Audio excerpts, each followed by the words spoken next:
Hello, hello, welcome, welcome. We're going to get started here in just a few minutes, so sit tight and we'll just give a few minutes for people to jump on.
All right, I see we have some people joining us, so welcome. We're going to get started here in just a few minutes once we give a little bit more time for people to jump on. Hope everyone's having an awesome day today. So sit tight and we'll get started in about 45 seconds.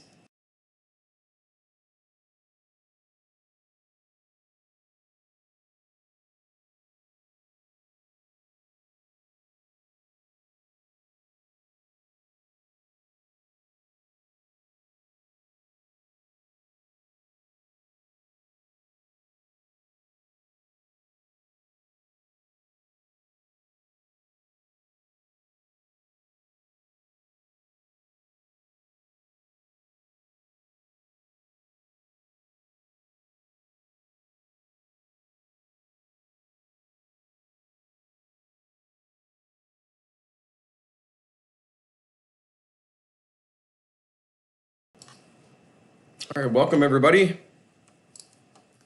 We're going to get started here in a few seconds. Just getting my trading software open. There we go. All right, welcome back on the Pursuit of Wealth, everybody. It is Thursday, March 4th, and I hope everyone had an awesome trading day today. In today's video, we're going to be discussing the cannabis space. So we'll do an MJ sector review of Canadian and the US market, and we'll talk about cannabis stocks being lower today and whether or not should we be worried, should we look to be selling positions, should we be buying. I'll let you know what my plan is and what the rest of us are doing at Powell Group. But again, we're not financial advisors. This is for entertainment purposes only, and you are 100% responsible for all the trades you make. So jumping right into it, there wasn't a whole lot of news, so we'll just go over the charts and we'll take a look at who's stronger, who's leading, and what we can expect for tomorrow in the cannabis space. So before we jump in, make sure to smash the like and subscribe to the channel. So we continued with daily consolidation today, and we broke 31.45 support. We got as low as 29.86. If you recall from the video yesterday, I really liked it at the $30 level, and we breached. I even hinted, I think it was CGC that I said that we could go potentially stop lossing that level. Maybe it was in a private video for members, but I said to allow for some wiggle room for a potential flush of 30. And that's exactly what we got. Got as low as 29.86. So you bet there were some people who had some stops at 29.89, 29.87 even, and probably faked a lot of people out. And we'll see how we are in SPY, but you can check out my broader market video that I just posted for a update on the S&P 500. I also go off on a spiel about how to protect your portfolio, and I promise I won't go off on that rant this time. But if you want to learn more about that, check out that video from earlier. But we're still in a daily downtrend, and we broke that support. But $30 was the previous top here at 32. You can see a lot of resistance there at $30, even from back here. And just a lot of price history in that range. And old resistance could become new support. $30 is a nice round psychological number. So we had a lot of people asking whether or not they should sell. And you got to think of the psychology, how stocks work and how trading works, right? When you're selling here, there's a ton of people that are buying and looking at that as support, right? $30 support. they're looking at this and they're scaling in. There's a ton of people who are scaling into these positions, and then there's people who are, who may have entered a little too soon, or maybe entered a little bit too much capital that they, aren't comfortable with. Now that they see the market heading lower, they're starting to panic, right? And that's what we call panic selling. And that would probably be the worst thing you'd want to do right now, because you're selling near support. We were at all-time highs and we pulled back in a very short period of time. We pulled back about 50%, and I don't think anybody saw that coming. Everybody and their dog was bullish. I remember back here, before we changed the monthly trend, everybody was bearish on MJ. They didn't want anything to do with it when I was recommending it in the summertime. And then as we, Wall Street Bets jumps in, everybody and their, dog just doesn't care what price it's at, just fill me, I'll buy it, I don't care, right? And the FOMO was real. And sure enough, we ended up getting, a lot of people probably got hurt from this pullback. So it sucks to see that, but that's just how markets work, and it will always remain that way, because the more I've cautioned and I cautioned and I cautioned, I told people it can always go a lot lower than you think. I had people, telling me Tilray was going to go to 100, and we were pretty close. We were at 67, but when we pulled back, it was like, okay, Tilray's going to 100, right? When we started this daily bounce, dead cat bounce here, and just, fake out, bull trap, and then straight into a lower low. Actually, it wasn't a dead cat bounce, but you get the idea. We had a bear flag and we followed through. We broke to a lower low, and a lot of people got trapped there. I remember a ton of people just commenting on my videos saying, Tilray to 100, APHA, all these names that have just run hundreds and hundreds of percent in a matter of weeks. You need to be scouting. You need to be scaling out into strength, in my opinion. Even if you are, I'm a long-term holder, but when you get into these extreme conditions, we were up to 95, 93 on the daily RSI, about 94. And we've just been pulling back. We've been in a straight downtrend. And if you didn't exit here on the loss of the daily uptrend, now you're underwater an additional about 22%, 25%. So if you would have just exited on the daily downtrend confirmation, that would have saved you about 20% of downside. And I feel bad for people in this name as well, because I don't think anybody expected, even though I myself and a lot of other people, cautioned that we could see 20, 30, 40% pullback. Who would have thought we'd see close to a 70% pullback here in how many days? How many days since we ran? Why isn't that working for me? Anyway, 1, 2, 3, 4, 5, 6, 7, 8, 9. So about 15 days. So in a half a month, we lost almost 70%. That is huge. Huge. Gave back the whole move. But this was when we had the US legalization hype, and then this is just when they ran it parabolic, and we had Wall Street Bets. We had everybody pumping cannabis, and everybody just thought we were going to go to the moon forever. And as we know, nothing goes straight up forever. And if you didn't believe that now, you certainly understand it. So now's the time where you want to be scouting entries. So again, I see a lot of people saying, should I sell? Should I sell? And again, I can't legally tell you to sell, but I could tell you what I'd be doing. And what I'm doing is I'm buying. I'm scaling in, and I'm adding to positions. I don't own any CGC at the moment. We know that they had a base shelf offering for about $2 billion. So I'm sitting on the sidelines, and I'm not touching that with a 10-foot pole. Plus we're at all-time highs. So why do you want to buy the names that are at all-time highs, right? That just ran hundreds and hundreds of percent. I'd rather buy a name like Hexo, who's got better fundamentals, who's a better LP, better products, in my opinion. Again, this isn't a buy recommendation, but this is what I'm doing. And it's trading at a way lower multiple than its peers. And again, I think there's a lot of value here. I'm a value investor. And I like Canopy, but why would I want to own Canopy Why would I want to be in a long position here at all-time highs and when we were getting close to an all-time high test? Knowing that we hadn't consolidated on the monthly, that the weekly RSI was hot as could be. Even the weekly RSI was sitting at 80. And then the cherry on top was just the daily RSI. I mean, we're sitting up there at 85 on CGC. We're at 93 or 94 on Tilray. And now we're just seeing it come back down to earth. And we had downgrades on CGC as well, which hurt the stock on the way down. So again, they manipulate people and they run it really hard in a certain direction. And then I think a similar thing's going to happen on SPY. I think we're going to dip pretty hard here on the S&P 500 and the overall market. And what I think they're going to do is they're going to bounce it. But this time, it's going to be different. This time, everybody's going to think like maybe we dip to 350 on SPY. And everybody's going to think, oh my God, a 10% pullback. And then they'll maybe bounce it 5-10%.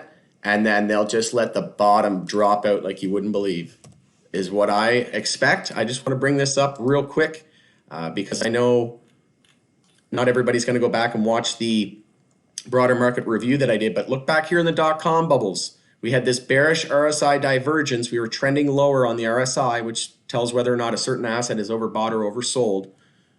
And we were trending lower while the price trended higher for 4 years in the dot-com bubble. And guess what they were telling people up here at the top? Buy tech stocks. We just went up hundreds of percent. It's the best thing ever, right? And then 2 years of bear market. And we ultimately went to monthly oversold. Look what's happening now.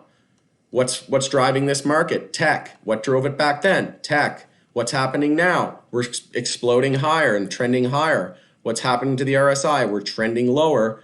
Are we going to monthly oversold again? Are we going into a 2-year bear market? If we are you ready for that, right? In terms of your cannabis investments, are you ready for a 2-year bear market on the S&P 500? Personally, I don't think it's going to hurt. I think cannabis stocks could outperform and actually go against the counter trend. I think that cannabis stocks could perform well in a bear market in the S&P 500, but that initial drop is going to obviously hurt the cannabis companies short term. Long term, I think they can outperform, but if S&P 500 drops 5% tomorrow, 10% tomorrow, you better believe that 90% of cannabis stocks are going to be down, right? So now is the time where I'm scaling in. I liked $30. It was we had our previous resistances here. We had nice come down. We back tested, confirmed support. We had this gap in the chart. Maybe we need to go back and fill that gap. Maybe we go as low as 25, 27. But again, I'm scaling back in. I was scaling out into strength based on the RSI and everything just super euphoric, euphoria and just full bull blinders on. And now I'm scaling back in, right? Scaled out into strength, scaling in into weakness. But I still have a plan. So we're still in a weekly uptrend. But if CGC, so it's a very simple, game plan. You just say, okay, I'm gonna try and get it closer to support. So I'm gonna play off weekly support. I do not want to see us lose that support. So I'm gonna set a stop loss maybe under $20, and then you risk $10, $11. But maybe you don't buy it all now. Maybe you scale in. Maybe you buy a little bit here. Maybe you buy a little bit at EMA 26 around the $28 level. Maybe you buy a little bit, another tranche around 25 or this support here at 24, right? I mean, keep in mind, we were just at $13 a couple months ago. So it could go a lot lower than you think. And maybe you're scaling in. Maybe if you're in long-term positions from back here, maybe you're setting a stop there as well. But I think now is not the time to be selling. I mean, obviously, if you're in a bad trade, you're in a bad trade and you're probably just a bag holder and you might just have to wait it out. Everybody's situation is different, but I can tell you that majority of people here are looking to purchase and to go long and on these weekly consolidation. So on the bear list, we had PCLO, SNDL, TLRY, and huge. Led the decline. The only green was RIV. Imagine that. T-God was flat, sitting at about 33 cents. I like T-God actually right now. And just look at how much we pulled back. We could essentially run 100% if we went back to the recent highs on T-God. I really like T-God. They could be a potential buyout target. We know there's a lot of consolidation and M&A going on, so mergers and acquisitions. So these companies, we know they're tight on cash. So what they might do is combine forces with other organic LPs and keep an eye out. Or we could even see a bigger investment from, a bigger tier one company. So I think T-God's a nice buyout target. And we could even draw a little trend here. So if we use the real candle bodies there, we'll want to see us close over that support line this week. If we can close above it this week, tomorrow and this week. So if on the weekly, we don't want to lose that. So if we can close above that tomorrow and into next week, it might be looking okay. But I like this name. We have a potential golden cross lining up as well. I'll just bring that up for everybody. So where it might have actually happened today. 200 sitting at 34.4 and the 50 at 34.2. So it hasn't crossed yet, but we could see it cross tomorrow. If we see a bounce in the Canadian MJ space tomorrow, or the MJ space as a whole, we could see that golden cross. And with a lack of resistance here on the daily and about 100% move to the recent highs, I took a position in this name. Absolutely looking for some follow through. So that's pretty much it. Let's just take a look at the other. Everybody's pretty much in the same boat though. APHA is definitely standing out as the strongest. Still in its daily equilibrium, high, low, lower, high, higher, low, lower, high. Bull break back within, bear break. Now we're looking at 1565. 1565 has to hold tomorrow, and then 1456. But we're on the verge of a daily downtrend and breaking bearish out of this equilibrium. So again, if we lose 14, are you prepared for a drop down to 12 or even $10?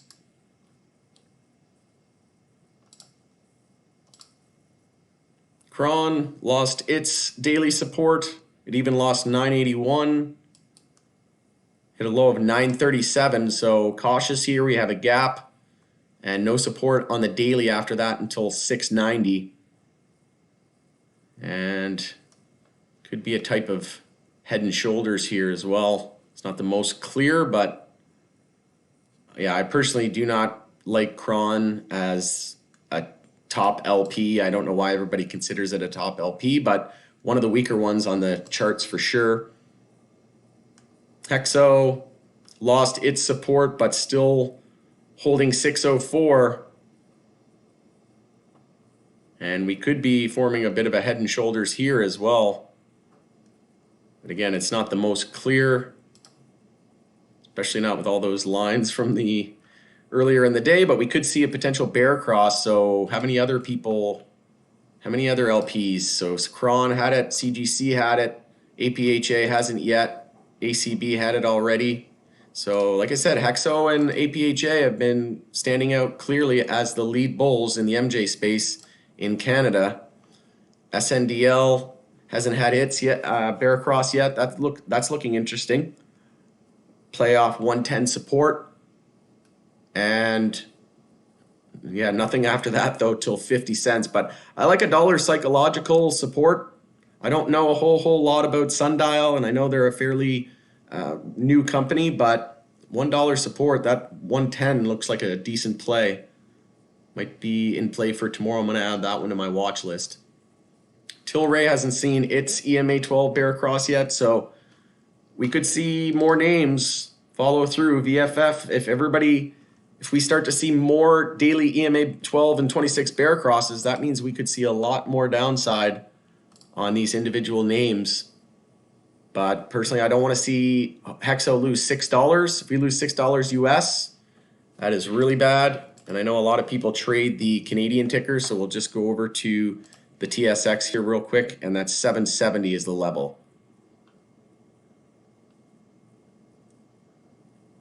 You're welcome.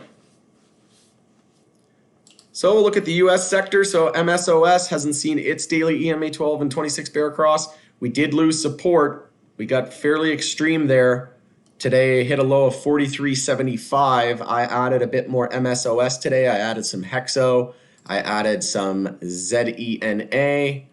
What else did I add today? I think I bought some Cura, and we got earnings next week, as starting off next week as well. So in March, we've got a ton of earnings. So break out the popcorn. We got Curaleaf, we got Trulieve, we got GTII. You can check it all out. But we got a handful, couple handfuls, and Hexo's in there. Cannabis, I think TerraSend, if they haven't already reported. So there's going to be a lot of big names reporting next week and into the rest of the month. So we'll see if that ends up being a catalyst. We could see the Safe Banking Act potentially move through parts of Congress. So if that happens and we start to see the talking heads on the media talking about, pumping cannabis, then get ready for another wave of hype, because if we start to see, legislative movement on that front, and we start to see the potential for the bill to be passed in the next few months, we could run up into that. And if it's a known event, it could be a potential sell the news event once the day the uplist comes. So we'll have to monitor that as a potential scenario. So we'll take a look at the chart here. We're now in a lower low continuation pattern of this daily downtrend. So we have support on the daily now at 40.33. And could we be heading to daily oversold? It certainly looks that way. We had significant bear volume. We did have a bit of a lower wick there into the end of the day, which is nice to see. And hourly bounce is underway. So we'll look to get as big of a bounce as possible and then come down, set a higher low, change the hourly trend. Once we confirm an hourly uptrend, then we can be confident that these daily lows are in for now and that those are temporary bottoms. But based on the size of this pullback, we'll likely just anticipate a lower high on the daily. But looks like we could be seeing more downside. Again, if you want to see more on the broader market, check out my video from earlier. But I'm very, very bearish on the market. The dollar is changing its weekly trend, the US dollar DXY, for the first time since last year. And if we're going into a weekly uptrend on the dollar and we're losing the weekly uptrend on the tech sector, and SPY's on the verge, S&P 500's on the verge of losing its weekly uptrend, I certainly do not want to be heavy into stocks if that was to occur. And BAM, I bought more BAM today as well, so daily bear flag following through. Not seeing much follow through though. And just looking for those weekly higher lows. We also have EMA 26 around 60 cents. But I like BAM a lot. And when this daily bounce gets going, it's going to be a big one. And we'll watch out for a potential inverse head and shoulders. If we do bounce, it's a little early to be scouting that, but just a potential. So we'll look at the other big MSO, so CL, daily downtrend continues. Close near the low of the day.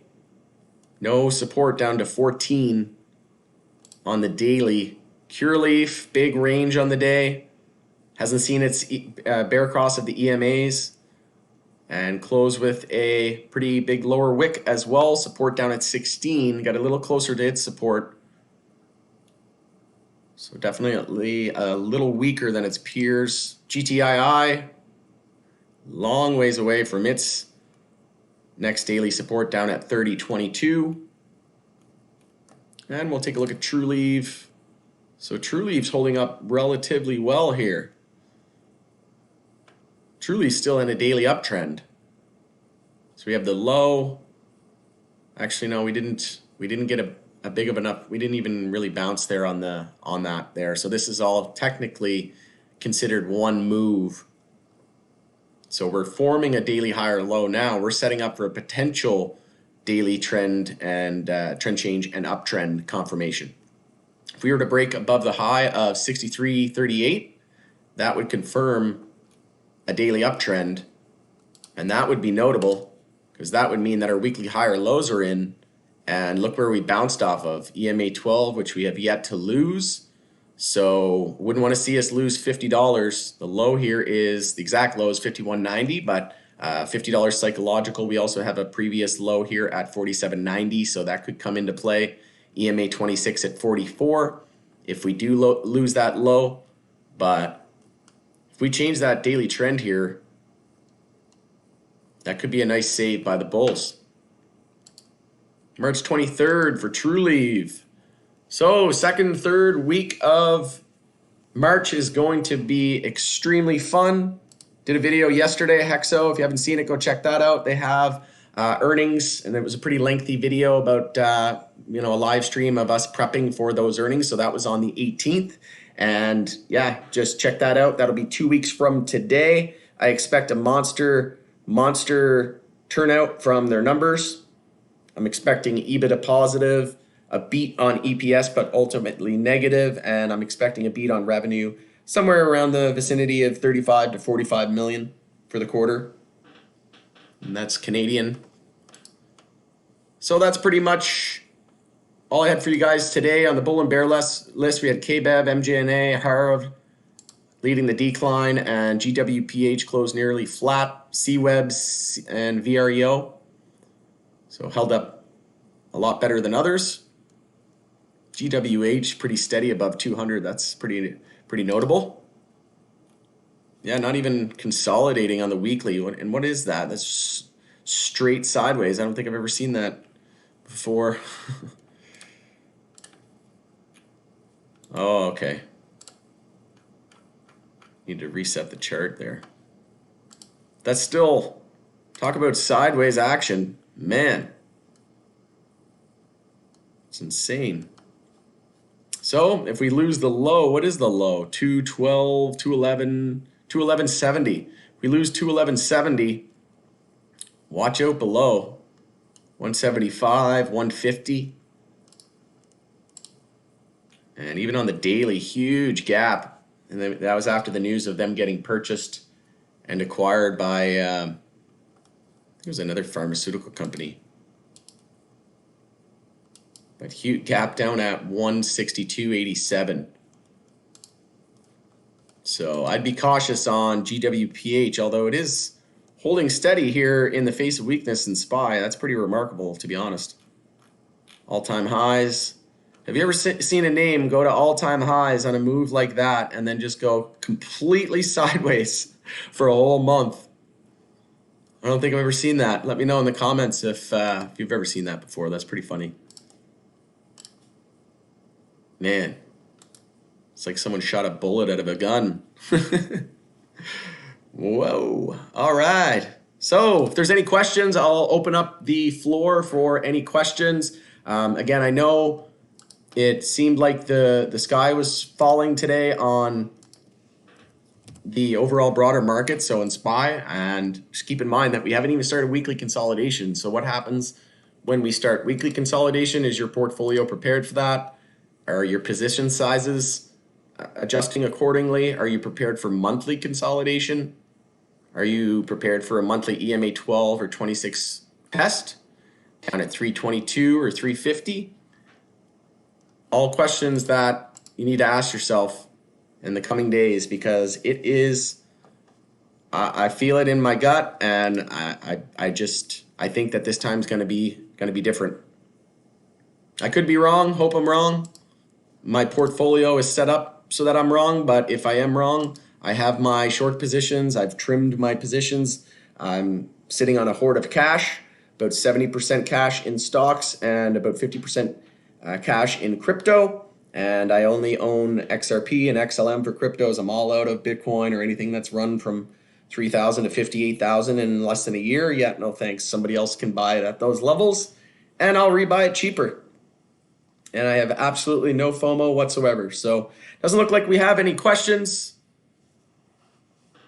but I will give it a couple more seconds. Got quite a few people on here, and a couple other people were asking me today how to short SPY and the broader market to hedge your position, especially in MJ. So one way to do that is through different ETFs. So for example, I'm in a registered account, so an RSP here in Canada, and that's where I do most of my trading, and I hedge my positions with different bear ETFs. So I'll just show you a couple here. So we've got SPXS, SQQQ, which is short the tech sector. SPXS, you got SH, UVXY. There's a ton. You can, on the Canadian exchange, you got HSD.TO. That's a 2x daily bear ETF. You got daily bull ETFs, although I would strongly advise against that at the moment. So, and another thing to be watching, the dollar changing its weekly trend. So keep in mind, the tech sector lost its weekly uptrend, and SPY's on the verge of its weekly support test. So if it loses its weekly uptrend, cannabis stocks are still in weekly uptrends, but that increases the odds that they may also consolidate as well. And if we see the dollar can get continuation here and close the week, ultimately I think we need to close the week over 91.61. This could just be a massive fake out right now, getting everybody to sell their stocks, saying, oh my God, the dollar, it's changing the weekly trend the first time since, the world ended last year. And bam, they knock it down hard, and then they drop it down below support. Maybe we come back down, maybe even drop below 89.20, and then the real move happens.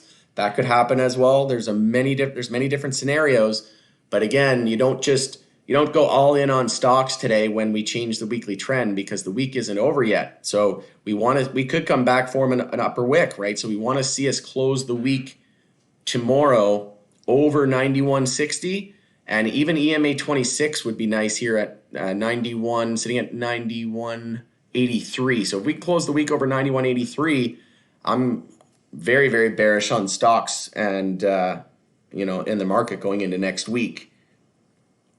But if we come back and we close back down below resistance or EMA 26, I'm going to be a little skeptical. And if you're really patient and you really want the bulls to prove it, or if you want the bulls to prove it to you, maybe you wait for continuation next week. But again, if you're not set up, if you don't have stop losses, or if you're not trimming capital, or if you're not shorting or hedging, with options, you can also buy puts.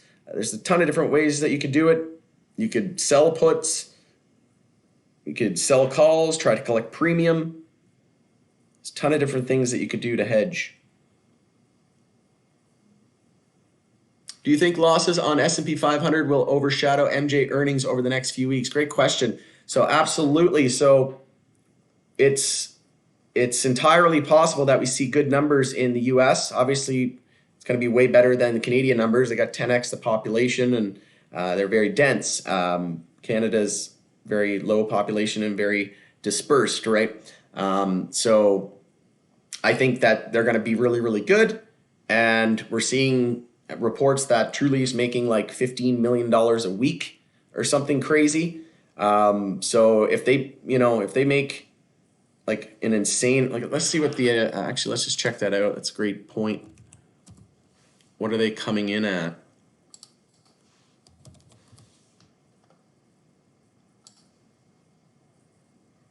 What are they forecasting?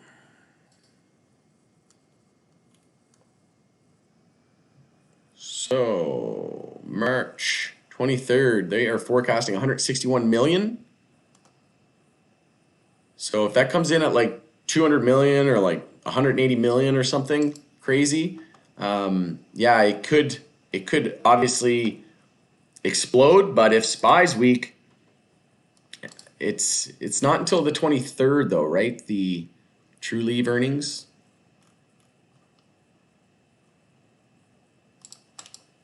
Let's check that out again.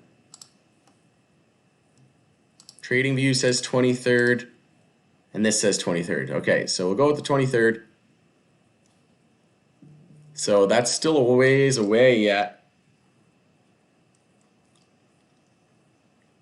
So 3 weeks from now, if SPY's on the verge of losing its weekly support this week or next week, that actually could line up well. If we get the weekly consolidation out of the way tomorrow and then into next week, that would be ideal. And then we could potentially come down here, test these supports on Trulieve as well. But just taking a look at SPY here, yeah, great question. Taking a look at SPY, if we come down here and we lose 368, we got another little level here at 364, 362. But after that, lack of resistance down to 322. Got EMA 26, so maybe we come back, consolidate on the weekly. Maybe we lose the weekly uptrend, and consolidate on the monthly. And maybe we bounce somewhere around here at around the 360s, 365. We also have the monthly EMA 12 down here at 350.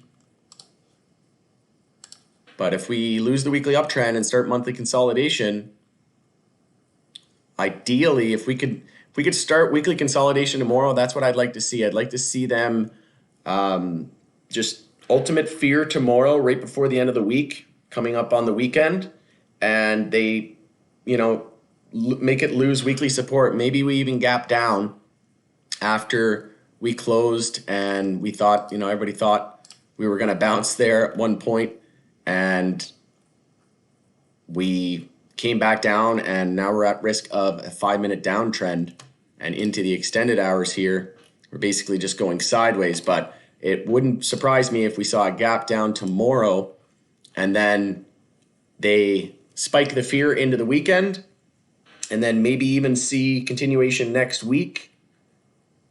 I'm not sure how extreme this is going to get. Will really depend on the volume tomorrow, but based on the weekly volume here, we still got another trading day left.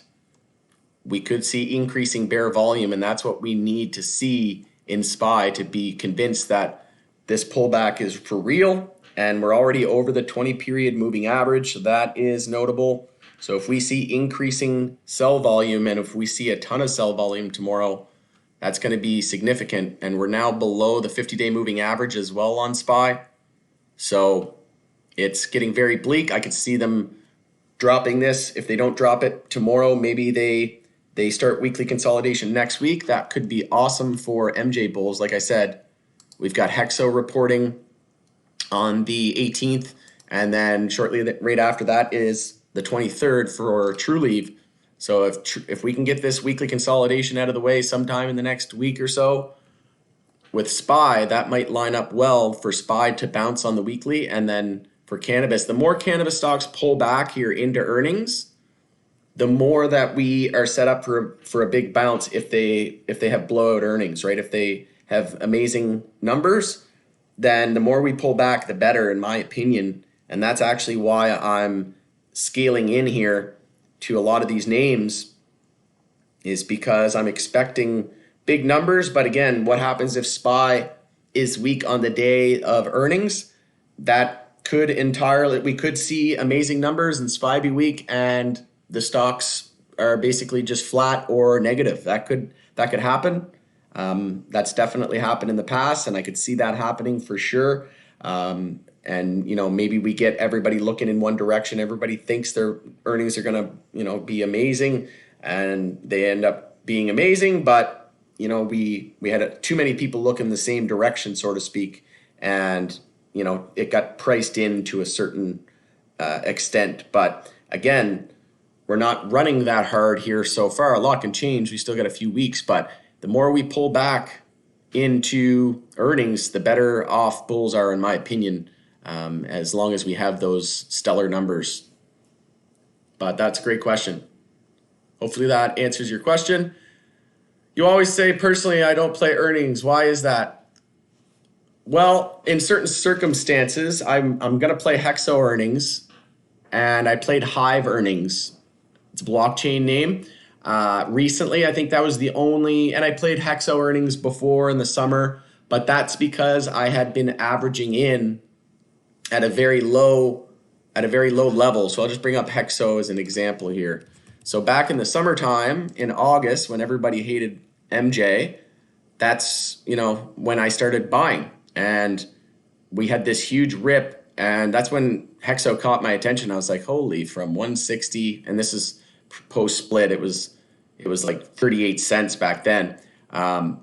But that caught my attention, and that's what actually happened is Hexo had earnings and SPY was weak. SPY started like weekly consolidation or something, and then the same thing happened on Hexo. But again, we ran hundreds of percent, and then SPY was weak, so it was a sell the news because given how much we had run, we were extended, and then SPY started consolidating, and then yes, we gave it all back. But that's when I was averaging back in. So I'll play Hexo earnings because I played it here as well, because I was averaging in down here, right? And then even after earnings, we fell about 20%, but we still were only in around where I started to buy it, right? So I was only down my gains. I was just giving back the gains. Then now I've been averaging on the way up here as well. And then I scaled out here into strength when everything got a little silly, and I was scaling out. I had about an average of, like post split, I had an average of about $3 or so, and I sold some above $6. I told myself that once I got 100%, it was a very, very, very, very large position. I'm talking six figures. And I said, when it gets 100%, I will cash out, and then I will trade the rest of that 50%. I took my initial investment out, and then now I had my 50% left in, which is 100% profits. I could care less now at this point, but it's still a significant amount of money, right?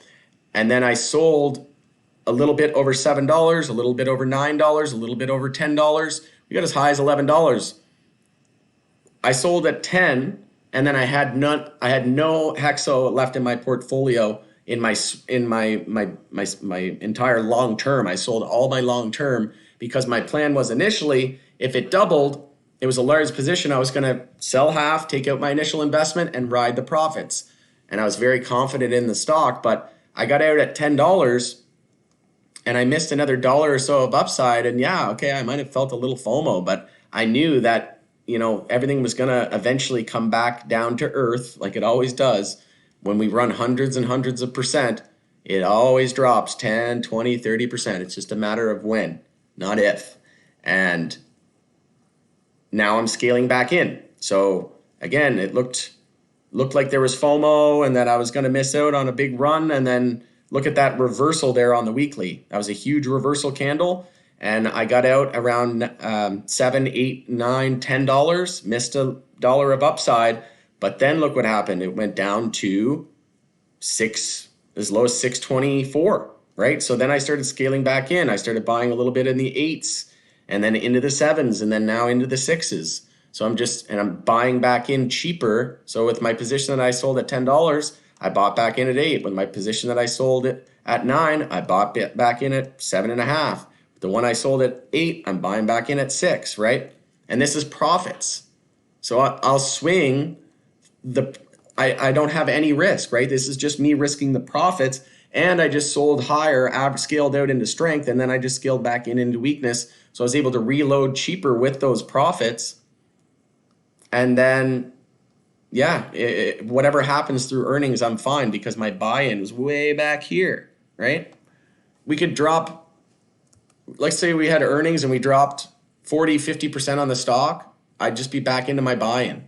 And I've already taken out my initial investment. So I have literally no craps given, right? Like, this is a long-term hold for me. I think it's a very, very strong name. I'm not going to play TrueLeave through earnings because I don't know enough about them. I never tried their products. I also got a RICO case on. I don't feel comfortable parking money in that. I'll park money in MSOS because it's listed on a major exchange. I can buy it in my TFSA or my RSP and my registered accounts. And then it only has like 9% of TrueLeave in it. Plus it's got a basket of all the other MSOs. So if, TrueLeave actually did have some sort of mob ties or illegal activity going on that somehow came to fruition later on in life, well, it's only 9% of that MSOS ETF. So the most is it's not going to go down a whole lot.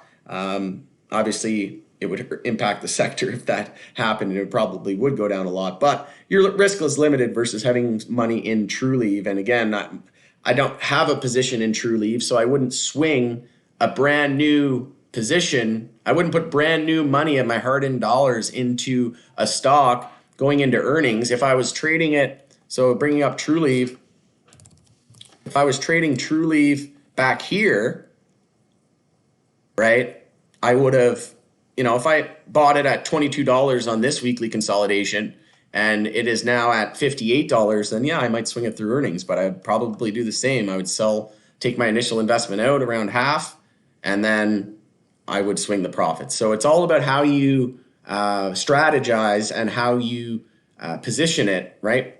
Everybody's situation is different. So that's why you can't give financial advice without being a financial advisor, because to be a financial advisor, you need to have KYC and know your customer, know their situation, know their finances, know their relationship statuses, their liability. Like, there's so many things that go into it.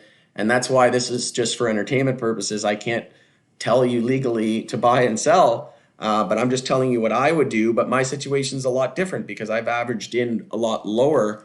And again, I got ridiculed when I was bullish on MJ back here in the summer. And yeah, now look at it. And I don't even think this is anything. But look at that monthly chart on Trulieve. Like, what's going to happen? What if they have bad earnings? What's going to happen when we consolidate on the monthly here? We have monthly inside bar, so whichever way this breaks, either we break bullish and get continuation on the monthly, or we break bearish and we get monthly consolidation. We could see another monthly inside bar as well if we pull back on negative earnings or something, and we set a monthly inside bar this month and tighten up.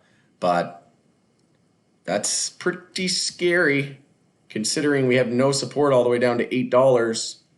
86% drop. Yeah, no, I'm not going to put any new money into this name going into earnings. Thanks. Hopefully that helps. I was late to the stream. Question: I want to get into a long position in Hexo. Is it better to do it before earnings or after? Great question. So again, it really depends on your situation, right? So we've run hundreds of percent from the lows here. I don't know why that always does that.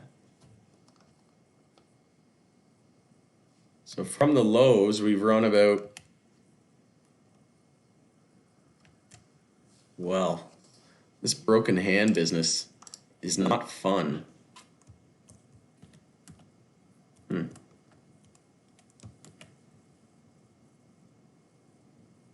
So 565% from in a year. So we've run almost 600% in a year. We're finally pulling back on weekly consolidation. We're holding EMA 12. We've got support here at 604. $6 psychological, $5 down here around EMA 26 on the weekly. $5 psychological would be a nice level. We also had previous tops here around the $5 level that could act as new support, previous resistance acting as new support. So you could enter, if you're looking to enter long, you could enter, there's multiple ways you could do it. So you could enter now with a stop below 604. You could, and then if that happens, you could reload cheaper, look to reload, and then look to buy it around maybe $5.50, $5 and play off of EMA 26, set a stop below that. Or you could buy a little bit now and then buy a little bit around $5.75, a little bit around $5.50, and then play, like I said, with a stop below EMA 26. Or you could be really patient and wait to scale in around the EMA 26. But like I said, it's a lot different going into earnings when you're looking for a fresh position. If it was me in your situation and I didn't have a position, what would I do? I would more than likely scale in. I would likely be adding a little bit here now. But let's say I was going to invest $5,000. I might only invest I might only put in 2,000 right now or 1,500. And then if it drops to, the mid fives or the high fives, you buy another position, maybe scale in 3 orders or 5 orders, right? There's a ton of different ways you could do it. Maybe you wait for a daily trend change since we're on the weekly consolidation pattern. Maybe you wait for a daily trend change. So maybe we bounce on the daily, we come up, we set a lower high, we form a higher low compared to the low here at 624, and then we break above resistance and we confirm a daily uptrend. Maybe you wait for the daily uptrend to be confirmed and then set your stop below the low of the weekly, right? So that's one way to play it as well. If you're very, very patient, if you want a long-term position, it's a gamble for sure. The earnings, I'm expecting good earnings, but it's still, it could go either way, right? Because SPY could be weak that day. We could see significant weakness in the market. If that happened, obviously it's going to weigh on the stock. So it's hard to say. It's what I would do. Like I said, I've been averaging in because I knew this was going to happen, and I didn't want to be in that exact position. So I started entering in here when nobody had any interest in MJ, and then I was sitting in profit, and then I took my initial investment out. So I'm very comfortable, right? But and that's why I did so many videos back in the summertime telling people my game plan then. But yeah, if you're late to the party, I would just be careful. I'd probably buy a little bit now if I was looking for a position, and then just scale in, and then maybe even save a little bit for after earnings just in case it dips. So if you're going to enter 3 orders, maybe enter 2 orders before earnings and then another order after earnings. Maybe that's how I would position it. But the hourly, we haven't really bounced on the hourly from all the way back here at 751. So from the low, it's like 20%. And that's what happens, right? That's what happens with these MJ names. So they'll do this forever and just bore you, and then they'll just explode out of nowhere, like back here, right? Just everybody was waiting, right? Once we had this explosion, everybody was waiting for that pullback. Oh, it's going to pull back tomorrow. Here's that pullback, daily bull flag, continuation. Oh, it's not going to pull back. And then it pulls back like everybody was expecting, but now it's still higher than where they wanted it back here when it was pulling back. So again, they trap longs and they trap shorts because people are shorting it, being like, oh, it's just another MJ run that we can short. Oh, look, here it is. Oh, shorts cover. Longs are like, damn, I'm trapped too because I wanted to get in. And then finally shorts, more shorts kick in and they drive the price down, but then the longs are still trapped because they didn't want to get back here, but now we're pulling back and we're still higher than their previous entry. So it's just mind games. They do this, they rinse and repeat. They go to the next thing. They go to the next, it was the same with the tech sector. Now the tech sector's weak and they're doing the same thing in MJ. They did the same thing with the recovery stocks. They'll keep doing that. They did the same thing with electric vehicles. And now electric vehicles are super, super weak, right? So that's what Pursuit of Wealth is about. It's about finding that next trend, that next big wave that hasn't happened yet. And that's all how I invest, is by catching the next trend before it happens. The more people that hate a certain subject or the more people that hate a certain industry, the more it intrigues me. So the more, when I heard everybody talking about how terrible cannabis stocks were, I was like, might finally be time to buy, right? And you see people online, right, who have YouTube channels who have been covering the MJ space for years, and when they stop doing videos covering the MJ space, it's time to start buying, right? At least that's how I saw it. It's like, oh my God, the hardcore MJ fans who cover the space and do technical analysis are not even doing videos on them anymore when they used to do them every day. And we're talking, channels with hundreds of thousands of subscribers, if not millions of subscribers in total, that just stopped doing cannabis videos. And that's when I started to buy. Didn't buy it all right away because we saw a lot more downside, but I scaled in. I looked pretty crazy back then, but I'm certainly sitting pretty comfortable now. And I'm not saying that to boast or to brag. I'm just saying that so that you can potentially, factor that into your situation so that the next time you enter, something that everybody tells you is garbage and, not worth your time, maybe you'll think twice, right? You're welcome. So hopefully, Racer, that answers your question as well. If it doesn't, let me know. I'll hang out for another 5 minutes or so. We're pushing an hour. Do you think it will go to 550 US? Hexo? Could. Yeah, like $6 is super important, and there'd be a lot of people with stop losses at that level.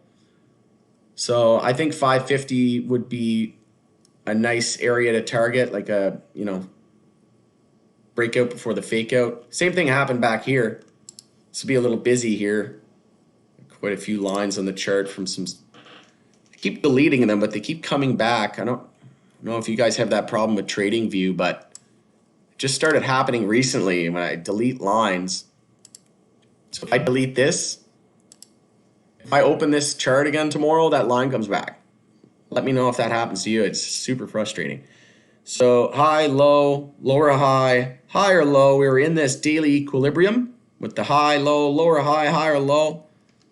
And this was when I was pumping out videos like mad, like, oh my God, people wake up, buy, buy, buy. And then everybody's like, no, it's just another crap stock.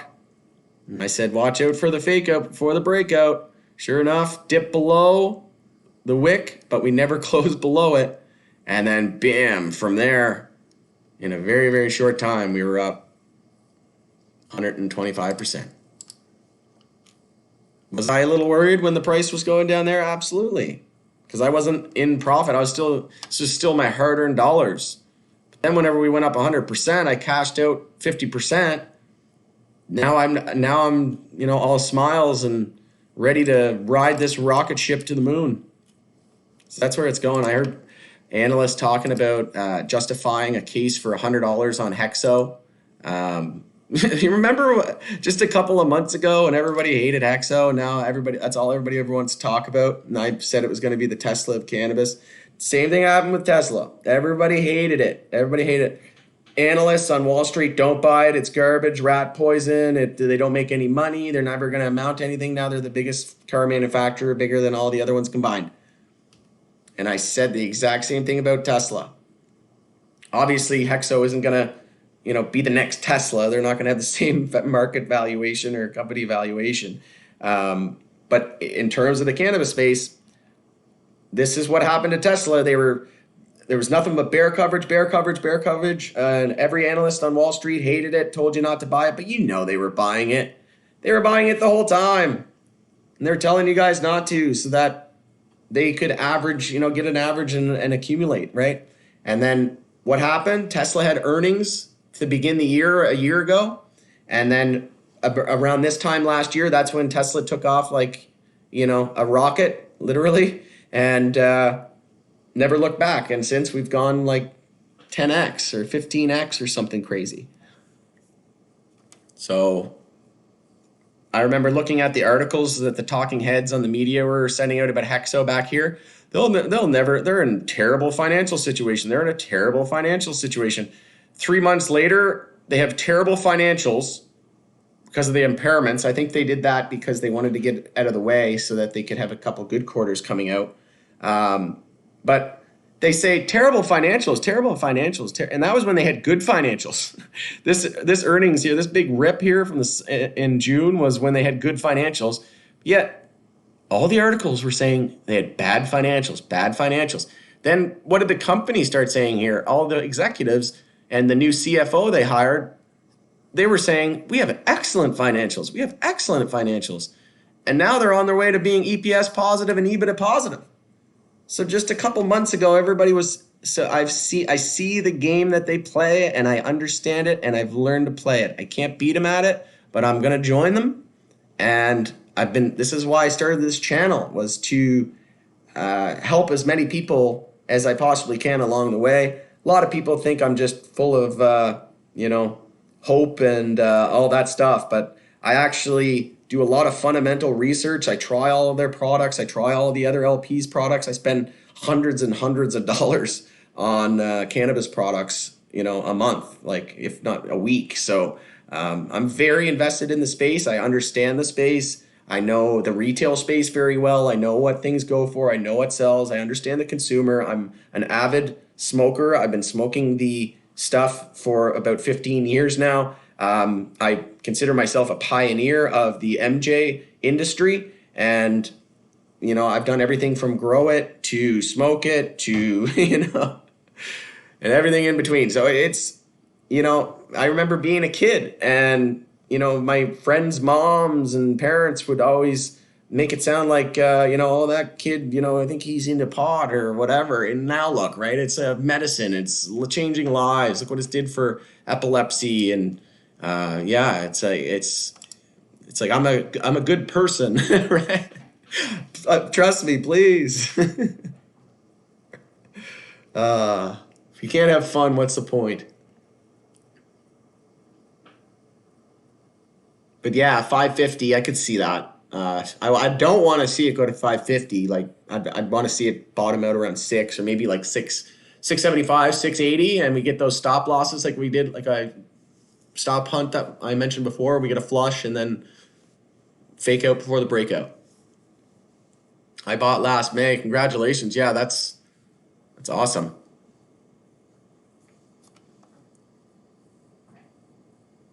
Another question. Do you personally believe MedMen has any hope of recovery based off their news in New York? It was heavily shorted a while back. Yeah. So again, like you could basically YOLO it and just throw $500 at it or $1,000 and just forget you own it, and look at it in a few years or something. That's about all I would do. I wouldn't. Yeah, like I had 6 figures invested into Hexo at one point, and that was a position I've been accumulating for a long time. And it was, I slept well at night, right? I could go to bed.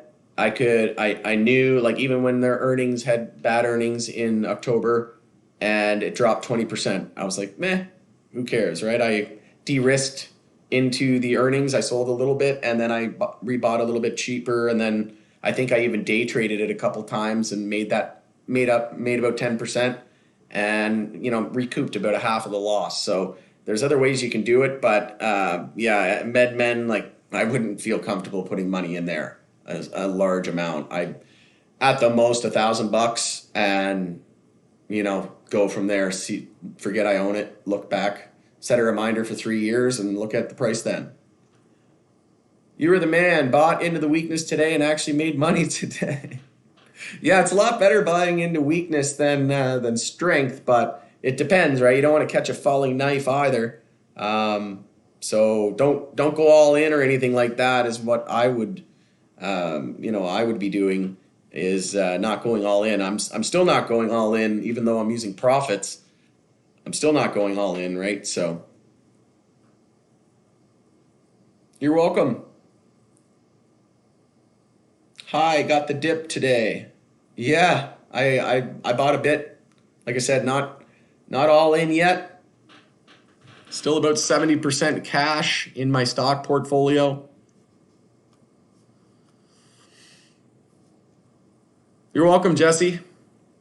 I just found this channel recently and he's been spot on, knows what he's talking about. Thank you. Yeah, well, if you do something for 10,000 hours, you tend to become an expert at it. And I'd say I'm well over my 10,000 hours, been investing for over 10 years now, trading for about 5 years. That's what they do. They tell you to sell while they buy it. Yeah, and then you look at, Twitter and stuff like that, and, they even brainwash people into thinking that it's garbage and that, remember how hopeful people were and how bullish everybody was on the cannabis space in 2018? And then in 2019, it was like if you mentioned the word cannabis stocks, like you were disowned and ridiculed. Like, whatever happened to this industry is going to be worth $200 billion. Like, no one was talking about that. I think it's going to be worth a lot more than that. Again, when Tesla was $200 over a year ago, I was telling everybody this stock's easily worth 1,000, easily worth 1,000. Like Tesla, easily worth $1,000 a stock. And this was back when it was at like 200 back here, when it did this monthly consolidation. It was right around their earnings. It had like 68 miss and then 128% surprise. They had another one too, 284%. So again, all the Wall Street sell, don't buy Tesla. They didn't even make any money. And then they run it up here and then they reload cheaper and they fake everybody out. They made them buy the top here and then everybody sells the bottom. Just like today on most cannabis stocks, everybody's asking, should they sell? It's like, no, not if you bought higher. It's like you're selling the bottom. But again, it's your decision. I can't give you advice on buying or selling. But I certainly wouldn't be buying, or I certainly wouldn't be selling. You got the psychology backwards. So yeah, Tesla, almost 13x. And just go back into the media. Just take like 20 minutes and look up some of the articles on Tesla back in like the end of 2019. I dare you. It was brutal. Like every day there was, don't buy Tesla, don't buy Tesla. I was like, buying Tesla. And then sure enough, one of the biggest bubbles in history. Just for fun, I'm going to show you guys this chart too. I recommended people buy this stock at 51 cents less than a year ago. Check this out. March 2nd, a year ago, 51 cents. I bought $2 calls thinking I was smart. But told a couple people to buy this. 48 times your money. Crazy. $1,000 would be worth $48,000. That doesn't sound right. I think it was more than that. Let's go to the daily here. It was like 51. It's at 50 cents.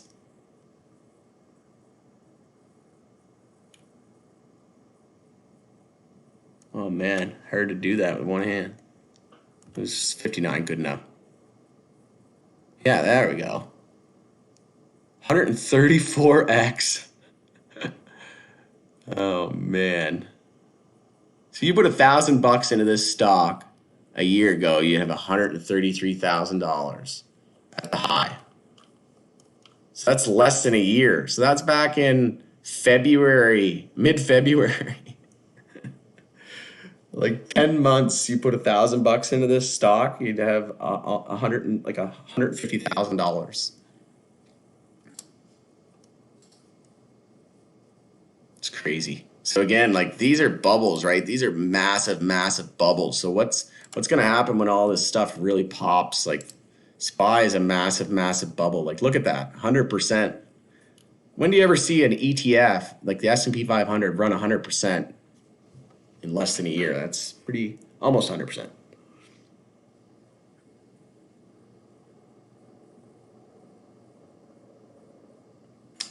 Yeah, I'll definitely do more Hexo product reviews. There hasn't really been a whole lot of new products. They have, I was talking to their marketing department and they said that they're working on new products.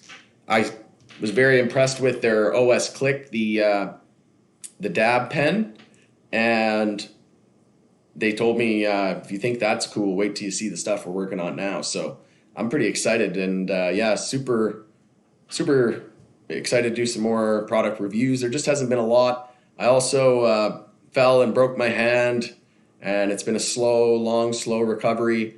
I thought I needed surgery, but we decided against it. So we're just going to do a long drawn out healing process, I guess. But they fix my casts a little bit so that I can type with my hand, with my right hand. So I'm a little bit faster now. I can type with one hand and two fingers, or one hand and one finger, but one hand and one finger is better than one hand.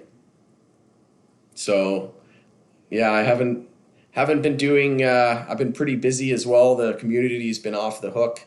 We got about 20 new members this month or something like that. So it's been a struggle. I'm also working on a course, so you can go to powgroup.ca or pursuitofwealthgroup.com, click on Academy, and then check out I'm going to have 3 courses. So I'm working on a free one at the moment. You can actually pre-enroll for that. It's limited seating, so check that out. The curriculum's on there as well, and basically I'll just be teaching everybody what I do, what works for me, what I've learned over the years, and what my trading strategy is, and just go over a few of the basics of how to get started as a new trader and investor, or both. So more videos to come, and I haven't been doing a regular form. Again, I'm in a cast, and I haven't been doing my regular format where I actually have my face on these videos and stuff.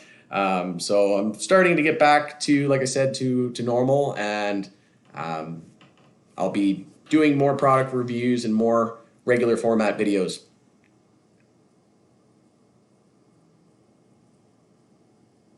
I got 150. That's funny that you mentioned that, though, Steven. I was just thinking that the other day. I was like, I haven't done a product review video in a while. You read my mind. Great minds think alike. I got 150 more shares today at 6:45. Awesome, Renee. That's a good price. Do you know when APHA and Tilray merger is going to happen? Yeah, I think it's coming. Or no, it wasn't. It was LHS and AYR. Theirs is expected to close this month, I think. So if we use them as a benchmark, that was like 2 or 3 months from their announcement, I think. It was back in December, I'm pretty sure. It's like December 22nd. I think that was the video that I did. Somebody in the group asked me that the other day. But it was December 22nd, so that's like 3 months. So maybe sometime by the summertime, maybe sometime around May or June, we see the merger. Which stock should I buy and hold, Afria or Tilray? Great question, Sean. If you're sold on those two, Tilray's, they're keeping the Tilray name, and I haven't checked at the arbitrage opportunity. Actually, somebody, Patrick in our group, put it out today. Shout out to Patrick. So there's a 14.5% discount right now on Tilray. So if you were to purchase, so instead of buying Tilray at $22, you could buy APHA at $16.62, divide it by the ratio. That's like buying it for 19. Yeah. Oh, isn't the number right there? 1983. But I just showed you how to do that conversion. So there's the 1983. That's a 14.5% discount. And that was as of March 4th, 1426. So that might have changed. So technically, APHA is the better deal right now. But there's always the off chance that it doesn't go through. It's not 100% guaranteed yet. So that's kind of the risk there with this arbitrage opportunity. But yeah, I'd probably go with APHA. I mean, if you wanted to, do half or like a 60-40 split, that's an option as well.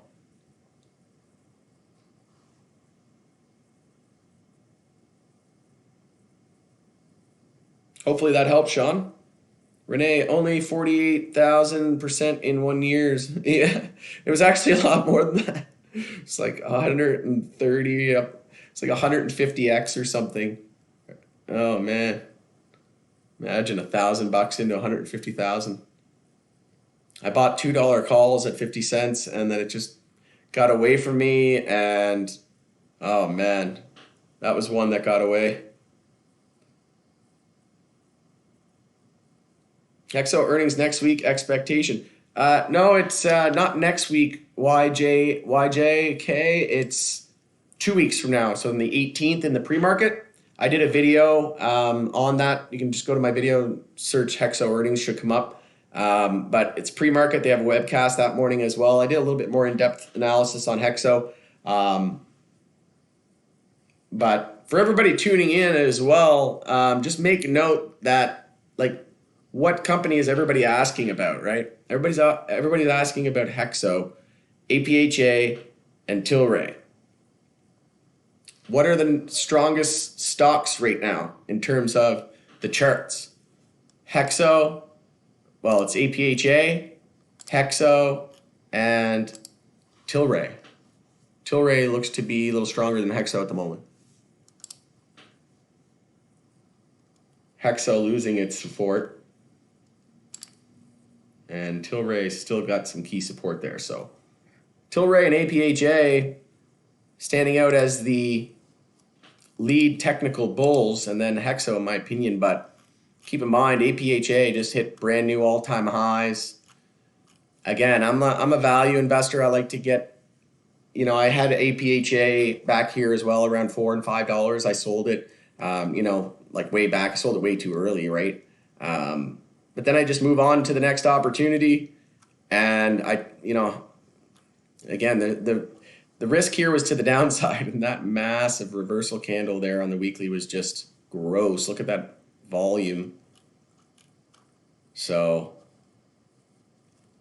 yeah, I'm just be careful on these names is all I gotta say. Can always go a lot lower than you think.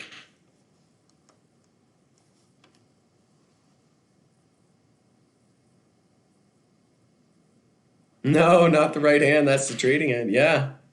My right hand, and I'm right-handed. Imagine that. But ambidextrous, I'm getting pretty good with my left hand. I'm still terrible with a pen, though. It's like impossible to get good at that.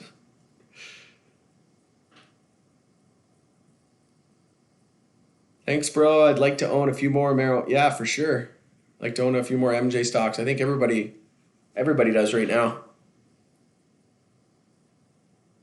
I think I buy Hexo. Yeah, I love Hexo. I feel very confident holding the stock and very proud long-term shareholder.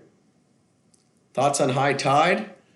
I caution people when their earnings came out. We were right at resistance. Let's take a look.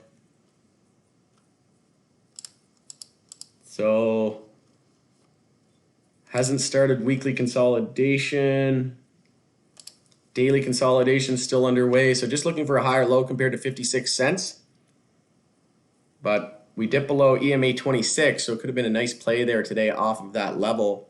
Even a nice day trade. Got as low as 69, closed at 74. But lots of room here to form a daily higher low. So it's set up pretty well, actually. Set a daily higher low and then break resistance up here at 95, confirm a daily uptrend. That will confirm a weekly higher low. So it's holding up better than most. We were in a daily downtrend though. So just like everybody else, it was weak. SPY was weak. It's a pretty strong stock at the moment with everything considered, but just poor timing with the market.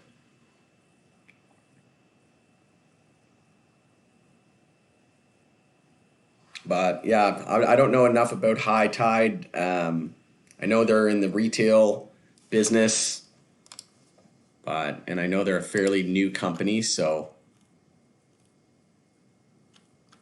But need to change that hourly trend as well to get those daily higher lows. So if we can change, that's what I'd be watching tomorrow. So we need to bounce. So we're looking to try to bounce here on the hourly. We have the low here at 69. So if we can bounce, maybe top out around EMA 26, around 78, 80 cents, come down, form a higher low compared to 69, and then break above that resistance, confirm an hourly uptrend. That'll be step number one. And then the daily bounce will be underway. If we break the high of the day today, tomorrow, then daily bounce for sure underway. And then we can be expecting a move up to around 95 cents or $1. But could be a decent move here if that is our daily high or low. So all about the hourly trend change tomorrow. And don't lose sight of what's going on in SPY either. You're welcome.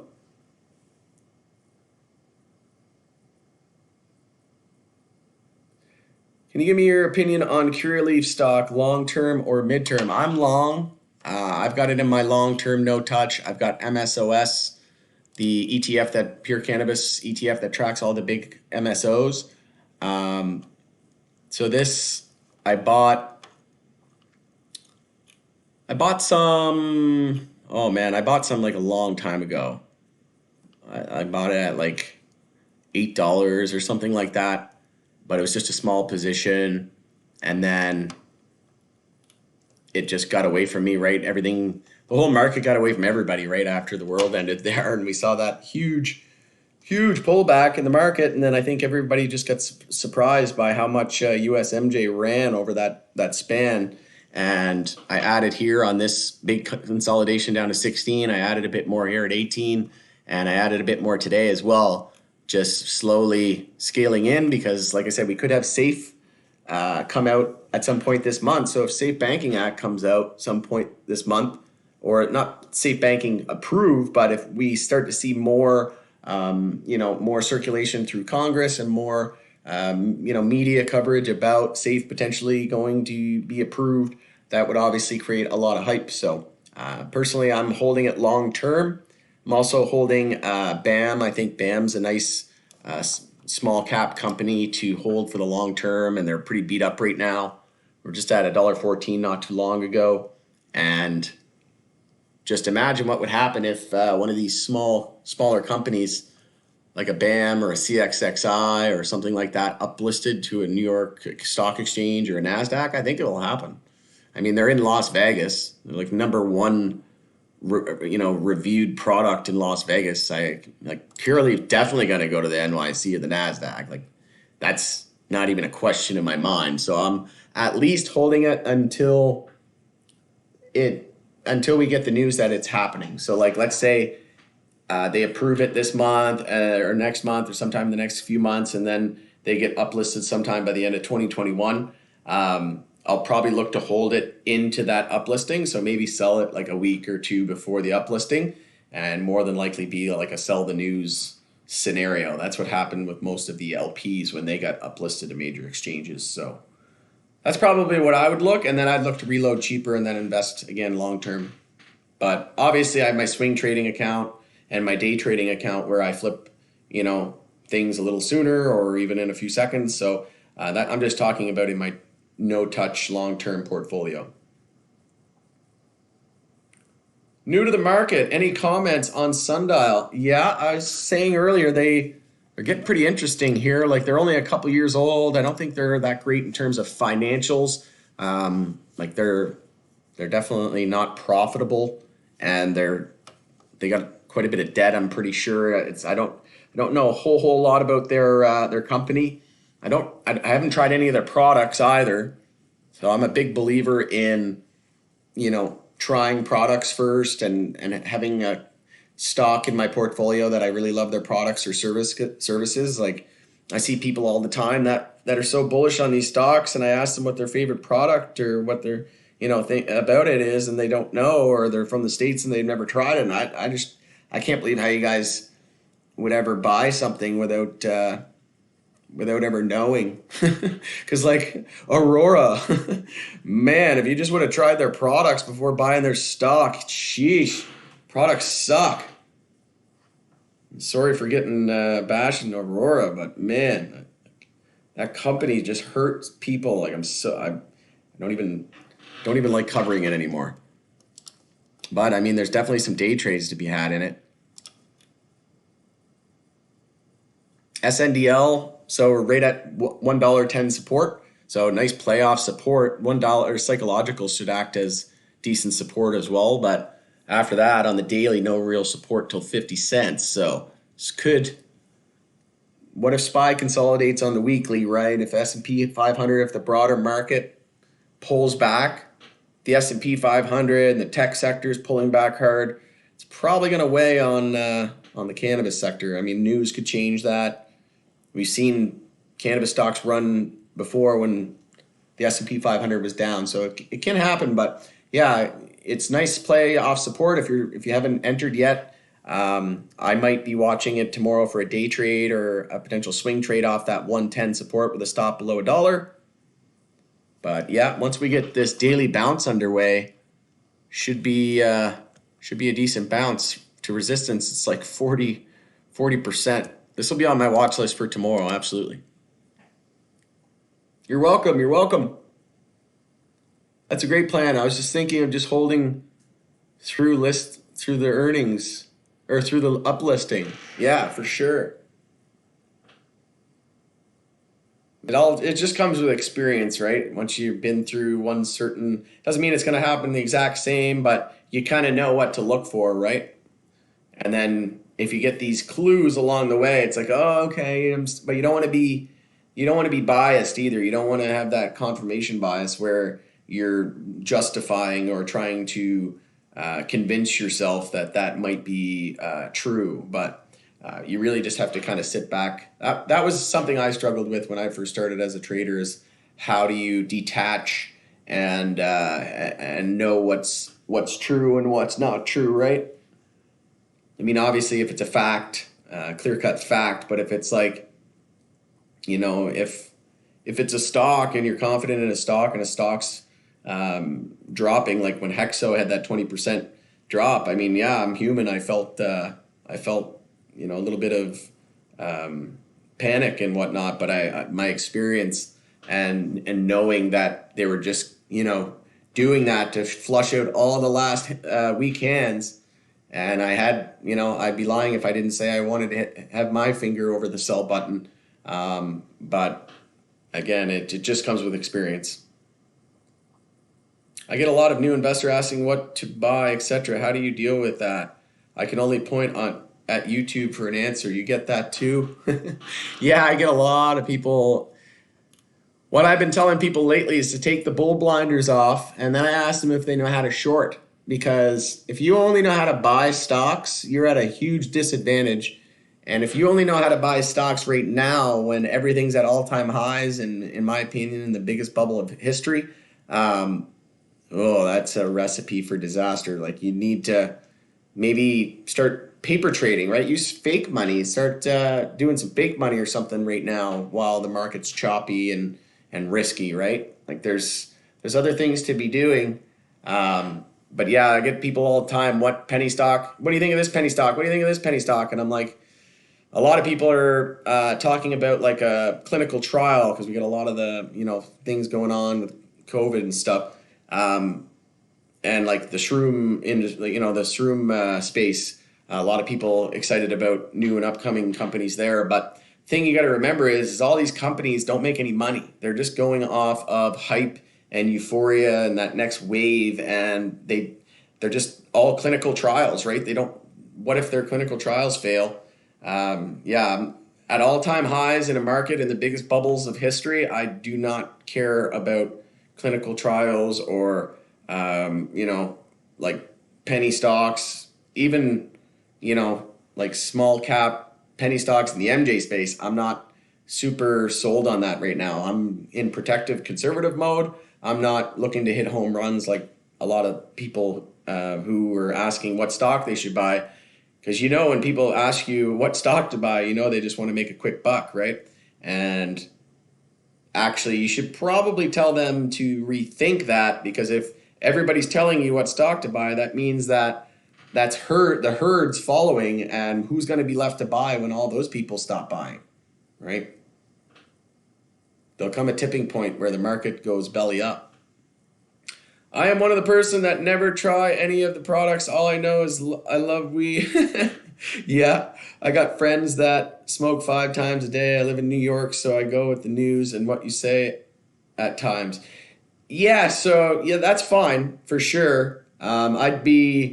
Yeah, just be careful though. Like, I mean, obviously you can try all the products in the US, so you have an advantage over me, and yeah, we'll share reviews with one another. I'm definitely gonna be, once this whole craziness is over, I'm just gonna start traveling to the States, and I'd like to go to Colorado here just for like the weekend or something at some point and just bounce around. But again, with everything going on, I don't know if that's the best timing. Where could APHA end tomorrow? Well, we're going to have key support tomorrow. So on the daily time frame, we're coming into key 1565 and then 1456. If SPY's weak and we lose that, things could get interesting. We could be heading to $12. If we take a look at the weekly EMAs, we have EMA 12. If we were to test that, that's down around $14. Yeah, we also had some bearish, some bearish formations there. Like, it's not looking good. It's not looking good at all.